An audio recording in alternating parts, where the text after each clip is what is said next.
Yo, what's up guys? It's your boy Zidin here, and I'm back with another video. And in today's video, I'll be reviewing my round 3 against Paper Matt Jr. of Egman's Gundam Card Game Tournament. I hope you enjoy. Alright, I will go first, adding a resource, drawing a card, and passing back to Matt. Matt add a resource, drawing a card, now level 2. Passing back to me, level 2 myself, draw a card, and I will tap 2 for a strike dagger, and I will pass.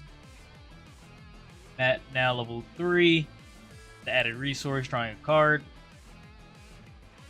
What they want to do here, I can swing first because I went first, so I can add more pressure to their side, and I can play towards a later game with my oppression because I am playing with green white. They tap 2 for a Michaelis, and passing back to me, I will untap my resource, draw a card. Level 3 on my side now. Immediately swing their EX base with my strike dagger, popping it, and then I will tap 2 more for another strike dagger, and I'll pass back to Matt. Matt adds the resource, now level 4 with that EX resource, drawing a card. See what they want to do here. They could start playing pilots, immediately trade into the strike dagger. Put the 3-3 Michaelis into my 3-2 strike dagger. Trade into that. Seeing what they want to play out here. Still have another strike dagger standing. They could link if they have it, but they will tap 3 for a show resolve. Draw 2. And they will pass. Untap. Resource draw on my side. I'm now level 4. I will immediately swing their shield, revealing a overflowing affection. Tap 2 for a Gundam aerial bit on form, and then tap another 2 for a Magneck, and I will pass back to Matt. Matt's side now level 5 with this added resource. They will draw a card. Seeing what they want to do here. I have 3 units up on board, which is good for me. Just adding more pressure as much as I can so I get to that later game. So I can start being more oppressive and just take the game from that. They will tap 3 for a perfect strike Gundam. If they have anything else they want to play, tapping 1 for an Archangel, add shield to hand, and they will pass back to me because they don't want to burn that EX yet. Yep. Just showing the cards they have on board in their hand. They have 8 cards, and then pass back to me. That resource draw. Now level 5 on my side. I think what I want to do here. There's a blocker up, so probably want to start applying pressure by getting rid of that base. Just ask them on the cards they hand. They do have 8. So immediately just going for it. Tapping 4 for an L Strike Gundam. Tapping 1 for a Hero Yui. Bouncing that perfect strike back to their hand. And then swing shield for 3. Swing base again for 3. Immediately destroying it. Yep. And then swing bit into the shield. And revealing a Yamato, which is unfortunate, bringing them up to 9 cards, but it's still fine for me because I am up 4 units with a blocker up to their none, and they are down 3 shields with no base up, which is pretty nice for me. So I'm sitting in a nice position here, holding the board state, taking board control, just not letting them play the game. Matt now 10 cards in hand, seeing what they want to do. Tapping 4. This is probably an L coming down here. Yep, immediately playing that L strike out. And then tapping 1, probably with that Kira that they added to hand. Yep, the Kira in hand. Seeing what they want to bounce here. It cannot bounce my blocker because it is a 6-5. So they decide to bounce the aerial bit on form and seeing what they want to swing at. Doesn't matter if they swing at my strike dagger or my magnac, they are the same in stats. So they swing at it, but do -2 to it, but I decide to block and we both trade. I'm still up 2 cards, so they're none now. And they will burn the EX for a Demi Trainer and just pass back to me. Check what they got. Yep. Showing the cards, pass back to me. Untap resources. And then we'll draw. Need to untap my units. Just seeing what I would do about this Demi Trainer because I want to be as oppressive as possible. Removing the EX, tapping 1 for an Archangel, add shield to hand. Untap my units, there we go. 5 resources up, tapping 3 of them for a Perfect Strike Gundam, bouncing that Demi Trainer. And then tapping 2 for a Gundam aerial bit on form, and then I'll swing shield, revealing a Demi Trainer, swing shield again, revealing a Soletta Mercury, and then passing back. A lot of cards in Matt's hand. They're back down to level 5 with me. Well, now level 6. Just seeing what they got here. A lot of cards in hand, but not too many resources to work with to use all them cards. 4 units on board, so they have to worry about clearing the board first before they can even start playing towards my shield, which is pretty rough for them. And they've been playing typically 1-2 cards a turn, but not many units, which is good for us, as I can just take control of the board with my early units and just trade. Matt here seeing what they want to do. Pretty rough position for them, as I have 4 attackers live with the Archangel to restand blockers, while they have 1 shield. So they will be forced to either play a base here or pray that they have a base in their shield, unless they can play multiple blockers at once, which will help them survive. But they will be up to playing demis for the most part, if they want that to happen. Counting their shields here on Matt's side.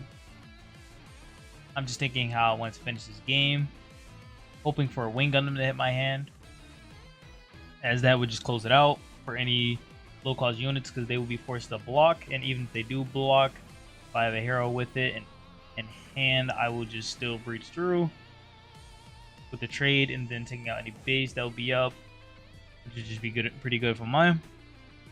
So just seeing what we got here. Matt's still thinking what they want to do on their turn. Now starting to play cards, tapping 1 for an Archangel, add their last shield to their hand. Making the tough decisions. Tapping 1 for a Demi Trainer. Seeing what they have. A few more resources up, but not enough that'll be too dangerous for me. Seeing the Demi Trainer is fine, because that means they don't have much going on in their hand. Just playing for that board advantage as much as I can until I eventually take the win. I need to rush the board in case they play any links or any blockers. I can just hold back and just swing when I need to. And hopefully they don't have another L to bounce back my blocker. It'll be fine if they do bounce it, just don't want it to happen, because it'll just be fortunate. Because it would be good for the blocker to stay and trade into it if they do play something. Tapping 1 for a gun tank, doing 1 damage to one of my units that is rested. They deciding what they want to pick. They both have the same stats, so deciding on the strike dagger.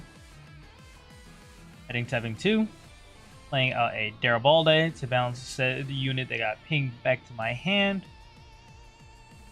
So now they are up even in units on board, and tapping 1 for a Soletta Mercury that was added to their hand from the shield, which is now a 5/4. So now I can immediately swing. swings at my Magnac, I would decide to trade with my blocker, getting rid of it. 2-for-1 trade. But they do get to restand a resource. And they do play out said resource that was restanded for a demi-trainer. And passes back to me. Still has 6 cards in hand on Matt's side. But I still have units on board, drawing a card. Thing we want to do here.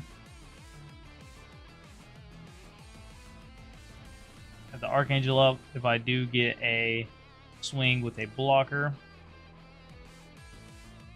Playing out a Garibaldi for 2, bouncing one of the demis.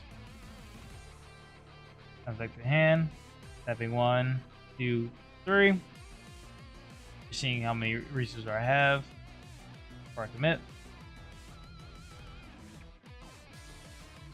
Seeing how many cards they have in their hand.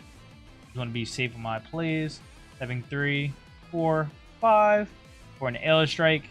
Kuriui, so did not find the wing, but do indeed bounce that blocker, swinging 3 and 3 into their base, destroying it immediately, and just passing back.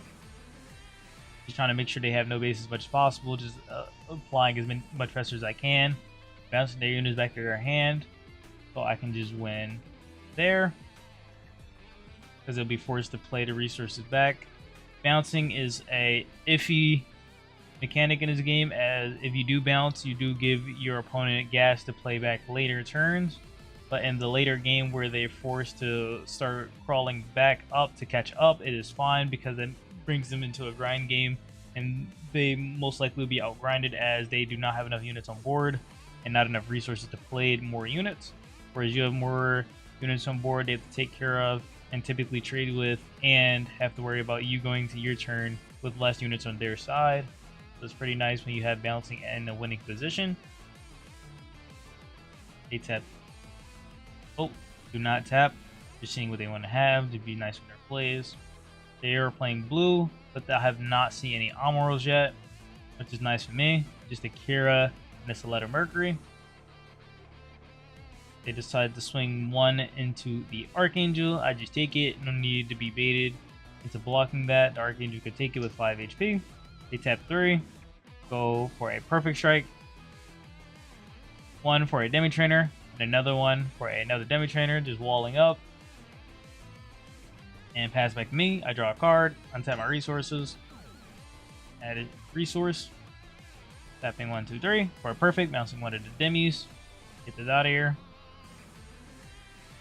swing shield for 6, block it with one of the demis, take 1 damage on my ale. What else I want to do here? Swing shield for 4 with my Garibaldi with 4 AP, so it would trade with the perfect strike if they do intend to block with it. They do not take it. I will swing Magnac into the base again. I think they want to take the bait and block with it. See what else I have to swing with. And it will get destroyed. Just deciding what the values. There we go. It is destroyed from the 4 and the 3. And I will tap 2. Restand my ale. I will tap 2 more for my strike dagger. That last resource was the one I wanted to tap, but I forgot to add it to the side. But I did indeed have enough for it. Going into Matt's turn here. I have 6 units on board. I probably have the game here, but never want to be too comfortable. Want to be cautious in my plays. No reason to swing the bit form because they had a blocker up, which they could have took 2-for-1 trades with the blocker if I just swung with it.